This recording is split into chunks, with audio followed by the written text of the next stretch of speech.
So guys, welcome back. As I told you, I will upload the video of me explaining the rest of this code. As you can see, we have a lot to talk about. So make sure that your hands are ready for some real-time writing all this code. So let's begin right now. So we we just stopped here. Quick reminder, this this is all for the text. This part, this specific part over here, the writings that will be the in the game. This is for the width and height and the positioning of the writings. So let's continue with here in the event. I used the for function, and in a lot of if statements, as you can see. If you don't know about if statements, you might as well just quit game development, because if statements, else statements are very, very important in game developers. You will see them in any game made with Python if you look in the source code. So let's continue. These are for the movements, key down, the key down, key up, down, left and right.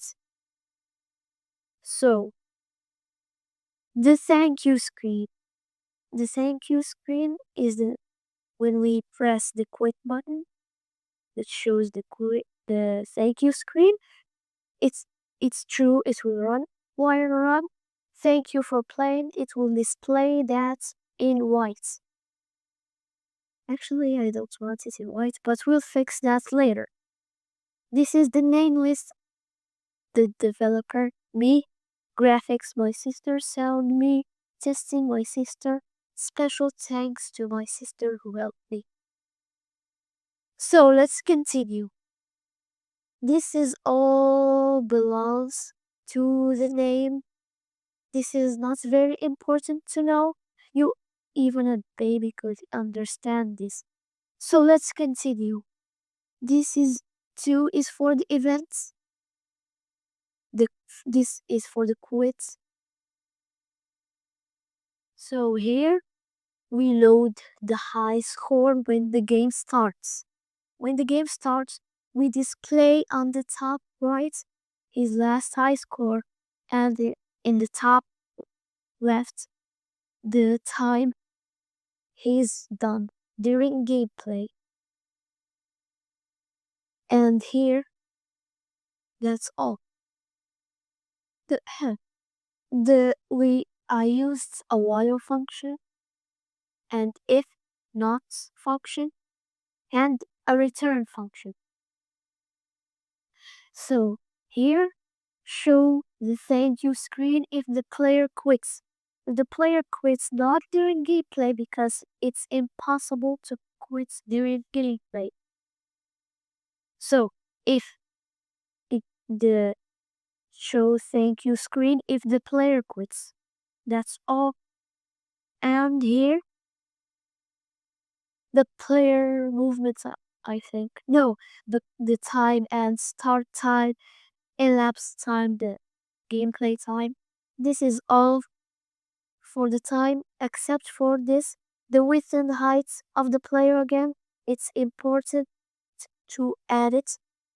Star increasement, the increasement of spawning stars randomly. 70. You may think it's hard, but as you see, it's very, very simple. Star count 0. Stars, nothing. Hits false. Variables for quit message. So show quit message and quit message time 0. Play background music again when returning to main menu. So there's a bug here, and I fixed it. So the bug was that when I play the game, the music plays. But if I go back to the main menu, the music suddenly stops. That was the bug.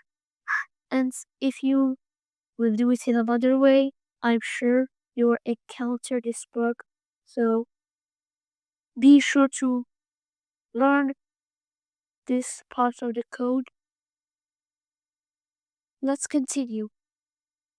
For this part over here is for the counting. So the clock will count the time in seconds. And so guys, this is all I could do for now. If you liked the second part of showing you the code, like, share with your friends, and if you don't know if statement, just quit game development. So guys, hope you like this. Like, share, and subscribe, and I'll do a next part for the rest of the code. Bye.